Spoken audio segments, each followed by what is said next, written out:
Hello friends, very good evening to all of you. So my dear CSC aspirants, अभी तक हमने discuss किया था काउंसिल ऑफ मिनिस्टर्स के बारे में। और काउंसिल ऑफ मिनिस्टर का नेक्स्ट चैप्टर यानी हमने पार्लियामेंट को डिस्कस किया था। Prime ministers headed with the council of ministers, उनका क्या फंक्शंस है। और आज हम डिस्कस करेंगे council of minister versus cabinet. Council of ministers और कैबिनेट में क्या डिफरेंस है। और before start this video, so friends, आप सबसे रिक्वेस्ट है कि आप कंसंट्रेट के साथ इस लेक्चर्स को सुने और चैनल को सब्सक्राइब, लाइक एंड शेयर करें। तो friends, let's be discuss and start the lectures. So friends, council of minister जैसे मैंने आपको बताया था कि very important part of the parliament होता है। प्राइम मिनिस्टर इसके हेड होते हैं और काउंसिल ऑफ मिनिस्टर के साथ वो प्रेसिडेंट को एडवाइस करते हैं। काउंसिल ऑफ मिनिस्टर्स में ये एक वाइडर बॉडी होती है। इसमें 60 to 70 मिनिस्टर्स कंसिस्टेड होते हैं। इसी तरीके से कैबिनेट ये स्मॉलर बॉडी होती है और इसमें 15 to 20 मिनिस्टर्स कंसिस्ट होते हैं।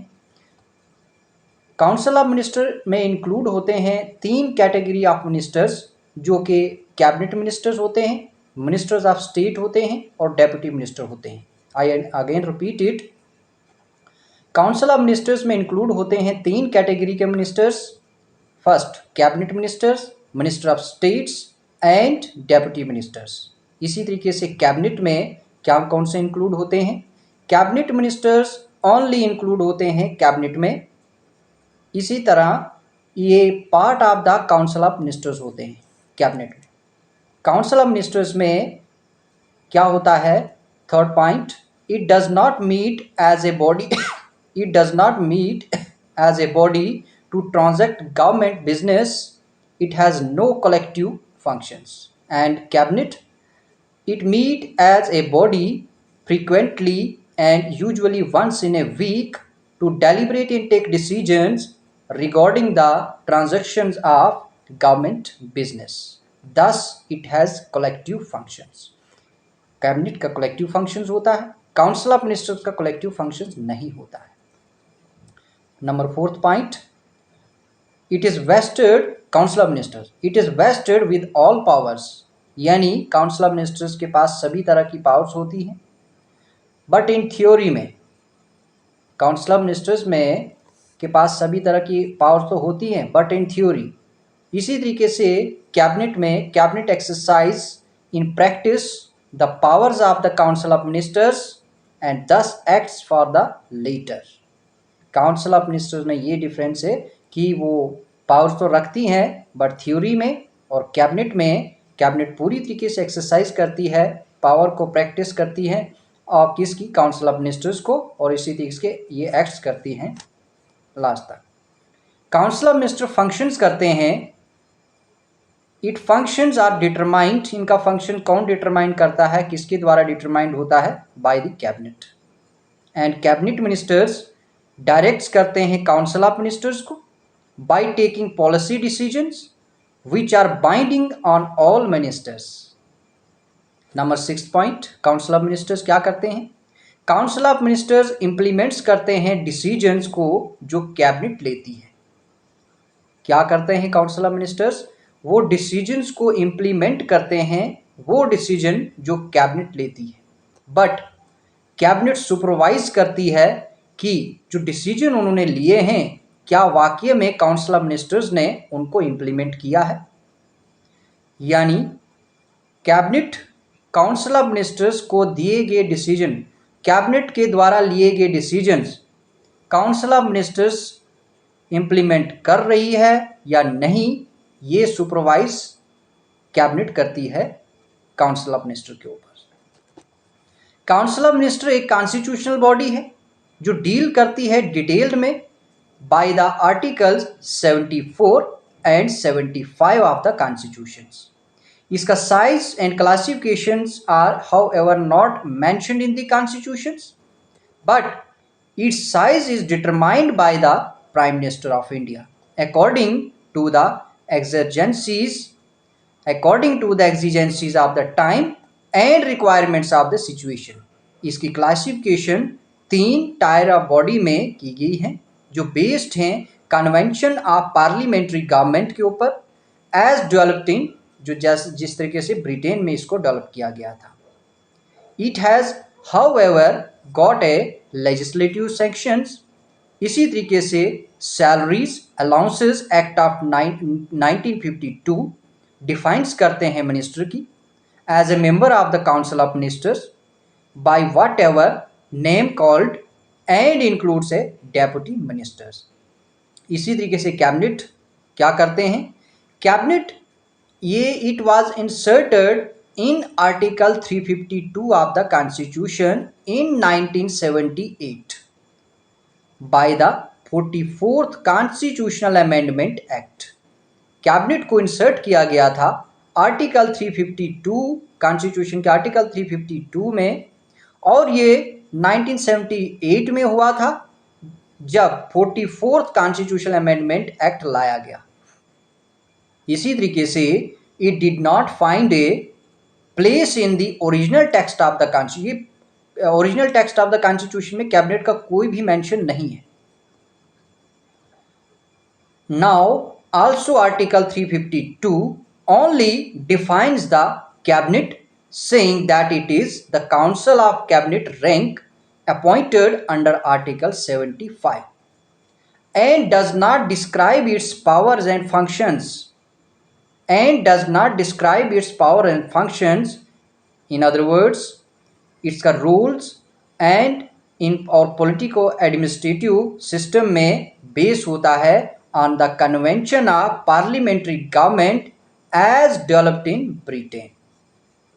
Now the next point is number 8 point, council of minister collectively responsible होता है to the lower house of parliament के, एंड कैबिनेट मिनिस्टर्स ये एनफोर्स करते हैं collective responsibility of the council of ministers के, किसको, lower house of the parliament को। Collective responsibility जो काउंसिल ऑफ मिनिस्टर की होती हैं उनको एनफोर्स किया जाता है कैबिनेट द्वारा, कि कहाँ पर, लोअर हाउस ऑफ पार्लियामेंट में। So these are the difference between council of ministers and the cabinet. Now role of the cabinet क्या होता है, my dear CSC aspirants, role of the cabinet के बारे में जानकारी रखना इज मोस्ट इम्पोर्टेंट पॉइंट्स हैं for both preliminary and mains point of views. So first, role of cabinet. What is the role of cabinet in the government? Actually जो cabinet होती है वो काउंसिल ऑफ मिनिस्टर्स से ज़्यादा power रखती है। Council of ministers एक theoretically power रखती हैं, बट कैबिनेट ऑफ मिनिस्टर्स उस पावर्स का प्रैक्टिस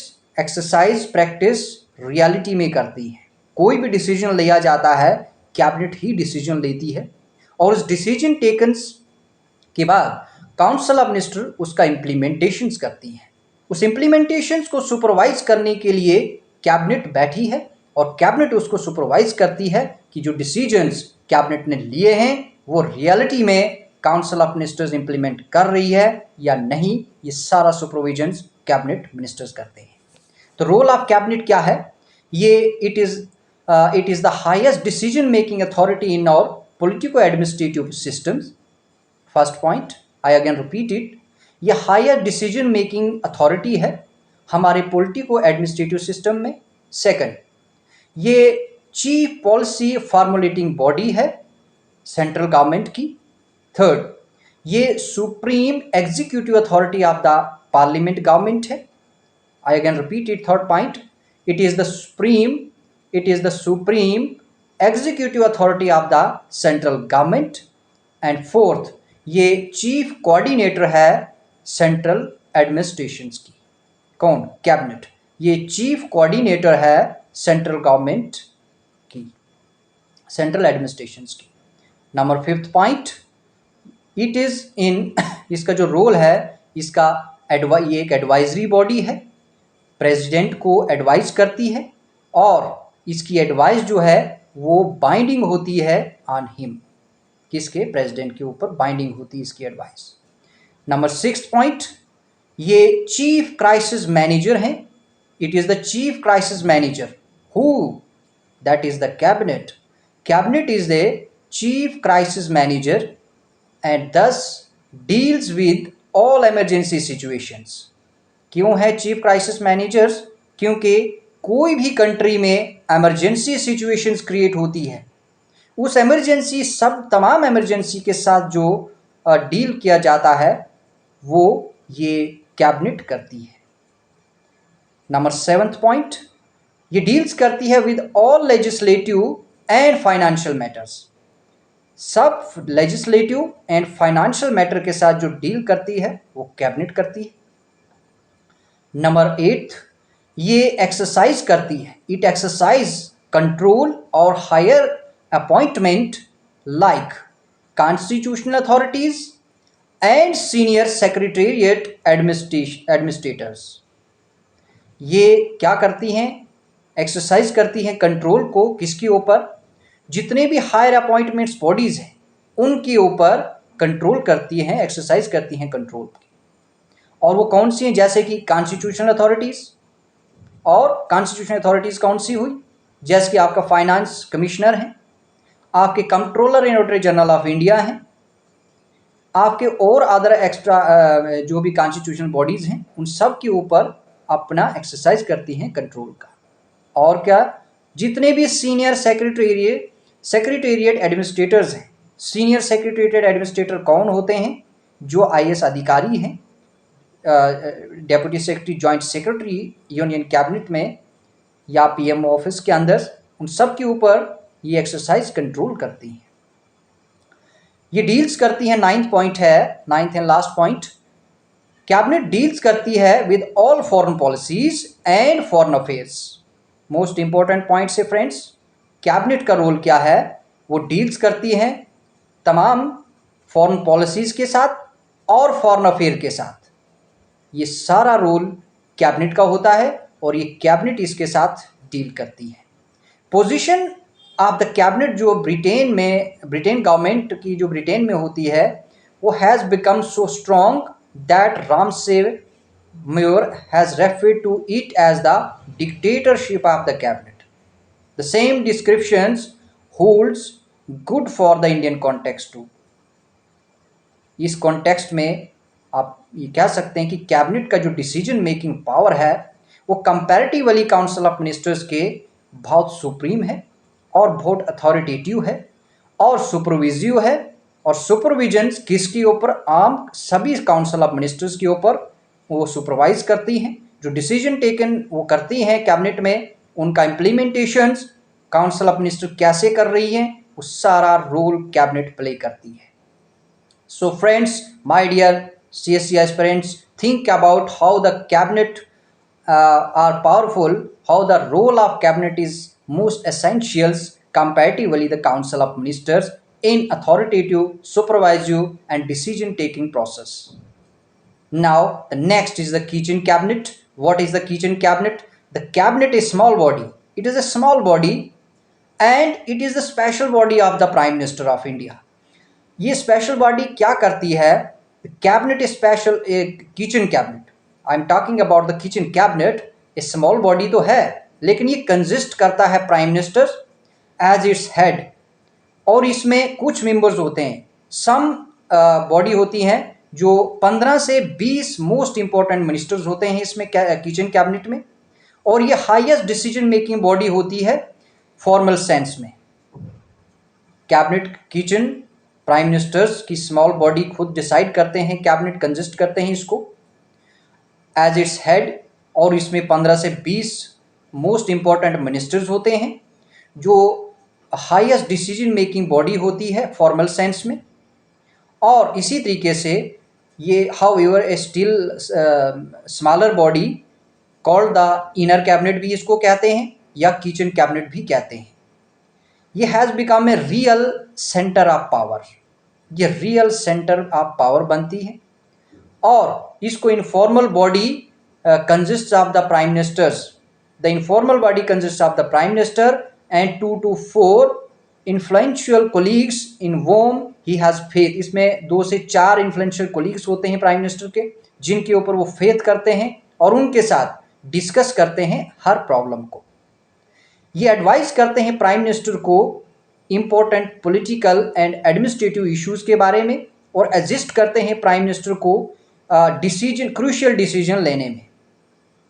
ये it is composed of not only cabinet ministers but also outside. ये कैबिनेट मिनिस्टर से ही नहीं ली जाती है, लेकिन आउटसाइड से भी इसमें फ्रेंड्स जो प्राइम मिनिस्टर्स के होते हैं या फैमिली मेंबर्स होते हैं प्राइम मिनिस्टर्स के, उनको लिया जाता है।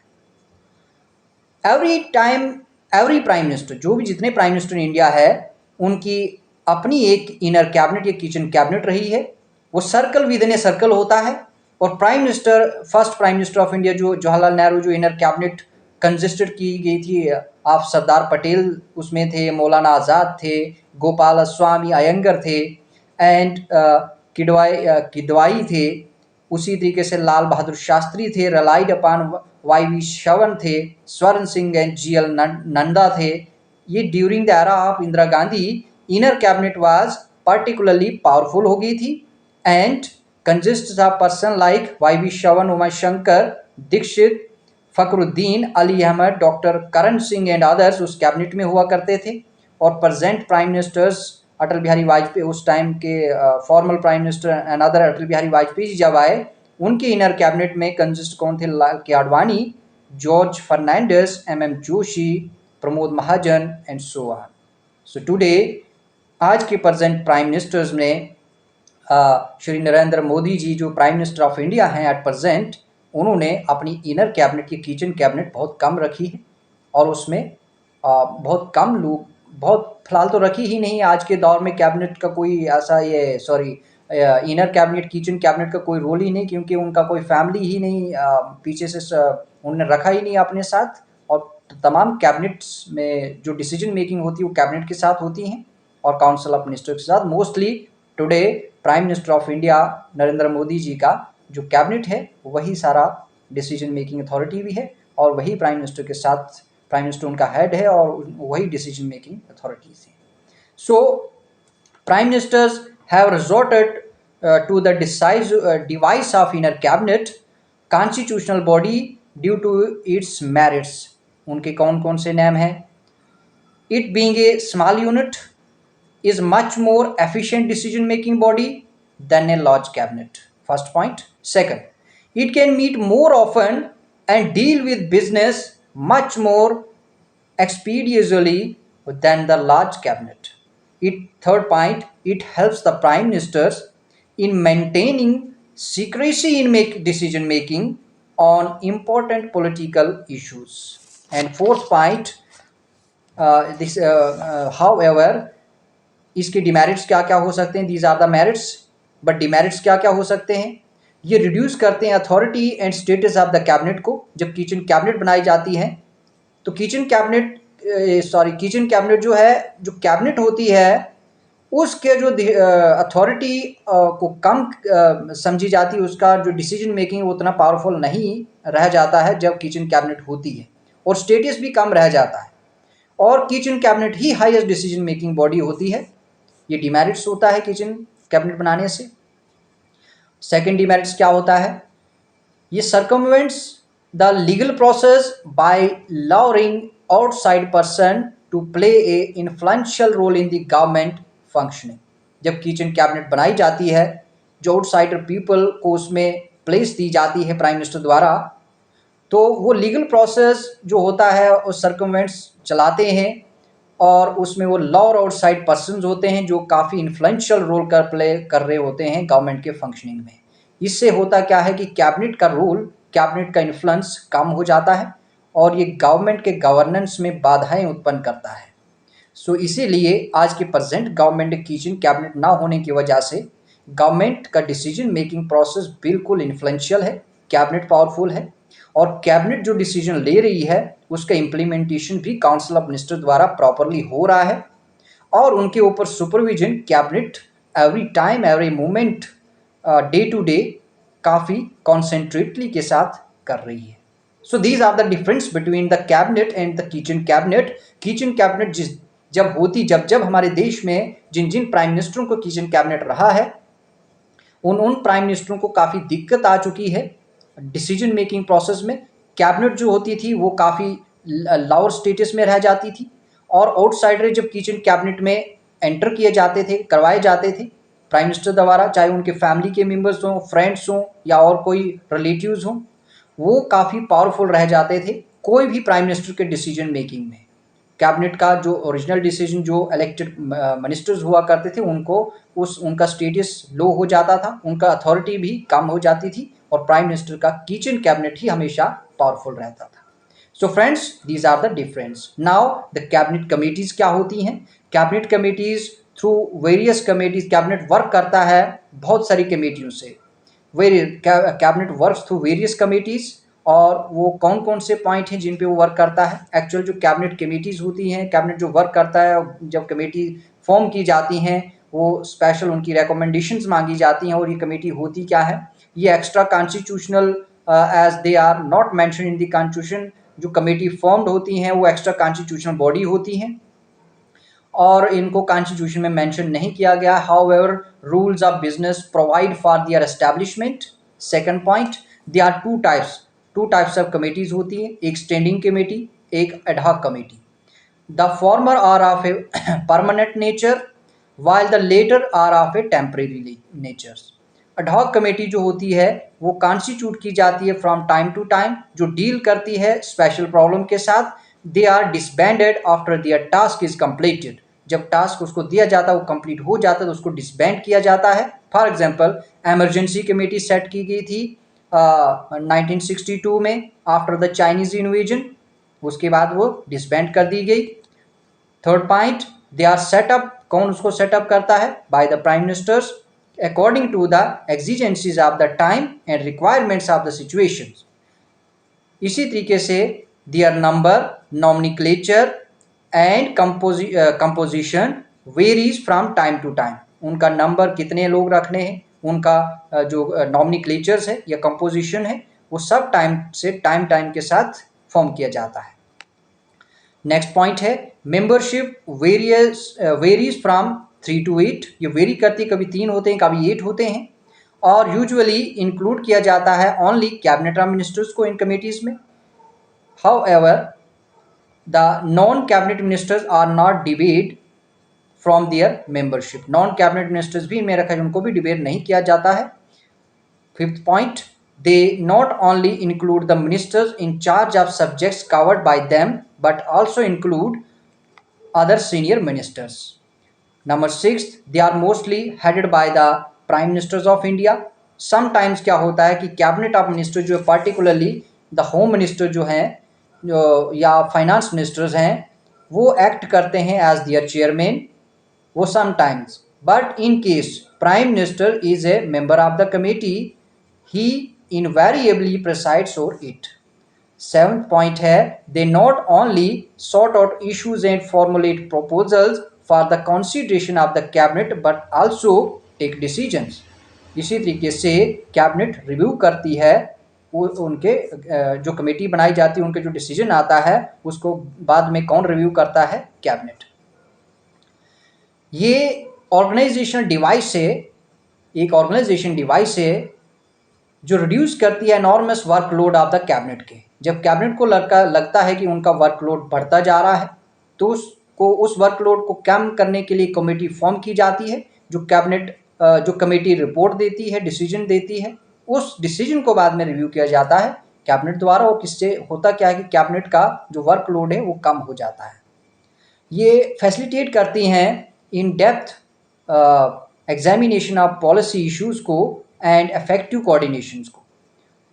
They are based on the principle of divisions of labor and effective delegations। Last point है ये मोस्ट इम्पोर्टेंट क्या होता है? स्टैंडिंग कमेटी और 4 पॉलिटिकल अफेयर कमेटी। कौन कौन सी? इसमें 4 पॉलिटिकल अफेयर कमेटी होती है स्टैंडिंग कमेटी में। Economic affair committee, appointments committee and parliamentary affairs committee. The first 3 committee जो होती हैं वो चेयर की जाती हैं प्राइम मिनिस्टर द्वारा, और जो लास्ट 1 कमेटी होती है कौन सी? Appointment committee and parliamentary affair committee, तो उसको जो चेयर किया जाता है वो होम मिनिस्टर उसका चेयरमैन होता है। of all the cabinet committee, the most powerful is the political affair committees. इन सब all committees में सबसे ज़्यादा जो powerful committee होती है वो political affair committee होती है, often described as a supreme cabinet. हम political affair committee को describe कर सकते हैं, एक supreme cabinet भी इसका नाम दे सकते हैं, supreme cabinet होती है. Now the friends, cabinet secretariat क्या काम करता है और कैबिनेट सेक्रेटरीट का कॉन्स्टिट्यूशन ऑफ इंडिया में जो प्रोवाइड किया गया है वो पार्लियामेंट्री सिस्टम ऑफ गवर्नमेंट में with cabinet as the real executive के साथ ये सिस्टम चलता है. Cabinet headed by the prime minister of India और responsible for the entire administration of the government of India, जिसको हम सेंट्रल एडमिनिस्ट्रेशन कहते हैं. इस टास्क में कैबिनेट एग्जिस्ट करता है by the cabinet secretariat. Cabinet जो काम करता है, कैबिनेट को कौन एग्जिस्ट करता है? कैबिनेट सेक्रेटरीट एग्जिस्ट करता है. और इसी तरीके से cabinet secretariat is A staff agency होती है टू द यूनियन कैबिनेट का, और ये ऑपरेट करता है under the direction and leadership of the prime minister of India के. और it has an important coordinating role in the process of policy making at the decision highest level, policy making at the highest level in the central government. ये cabinet secretariat जो होता है ये enjoy करता है status of the department of government of India under the allocation of business rules in 1961. ये headed किया जाता है politically bye the prime minister of India and administrative इसको चलाया जाता है by the cabinet secretary. Cabinet secretary जो होता है ये एग्जिस्टेंस में 1947 में आया था by replacing the secretariat of the governor general executive council. 1947 में से पहले ये secretariat of the governor general executive council हुआ करता था. 1947 में इसको रिप्लेस किया गया और इसको नाम दिया गया कैबिनेट सेक्रेटरीट. इसका रूल्स एंड फंक्शन जो होता है ये एजेंडा प्रिपेयर करता है मीटिंग का, कैबिनेट की मीटिंग का एजेंडा प्रिपेयर करते हैं और प्रोवाइड्स करते हैं नेसेसरी इंफॉर्मेशन एंड मटेरियल्स को फॉर इट्स डेलिब्रेशंस. और ये रिकॉर्ड रखता है सभी डिस्कशन का जो होती हैं उनका सब का रिकॉर्ड ये कैबिनेट सेक्रेटरीट रखता है. और कैबिनेट के डिसीजंस और कैबिनेट कमेटीज और सर्कुलेट्स करते हैं उनको to all the cabinet ministers को. ये प्रोवाइड्स करते हैं थर्ड पॉइंट सेक्रेटरियल असिस्टेंस किसको? कैबिनेट कमेटीज को. कैबिनेट सेक्रेटरीट क्या प्रोवाइड्स करते हैं? सेक्रेटरियल असिस्टेंस किसको? कैबिनेट कमेटीज को. फोर्थ पॉइंट, ये it keeps the president, vice president and all the central ministers informed of the main activities of the central government. Fifth point, ये prepare करता है और finalize करता है rules of business of the government and allots करता है business of the government among ministers or departments of union government with the presidential approval. Sixth point, ये function करता है as the chief coordinating agency central government में. Central government में as the chief coordinating agency की तरह ये coordinate करते हैं और इस रेस्पेक्ट में ये डिस्प्यूट सेटल करते हैं बिटवीन द मिनिस्टर्स. ये वाच करते हैं सेवंथ पॉइंट किसको? Implementation of cabinet decision by the concerned ministers or departments and other executive agencies. Last point, ये हैंडल्स करते हैं कौन? Cabinet secretary. Cabinet secretary handle करता है वो काम जो pertaining to appointments and resignation of ministers का होता है, allotment of portfolios to the ministers किसको क्या देना है, या फिर and organizations and reorganizations of ministers, ये सब ये हैंडल्स करते हैं. कैबिनेट सेक्रेटरीट का रूल जो है is the administrative head of the cabinet secretariat होता है. ये सक्सीड होता है सेक्रेटरी टू द, ये सक्सीड हुआ करता था पहले, ये सक्सीड है इसका किसका? इससे पहले ये सेक्रेटरी हुआ करता था गवर्नर जनरल एग्जीक्यूटिव काउंसिल का. बाद में 1947 के बाद इसको कैबिनेट सेक्रेटरीट का नाम दिया गया. So friends, these are the lectures today and the council of ministers topic is over. So tomorrow we will start the new topic, that is the parliament. So meet with you latest topic on tomorrow. So wait for till the times and concentrately listen the lectures and subscribe, like and share the channels and videos, and wish you very all the best. Thank you so much and जय हिंद।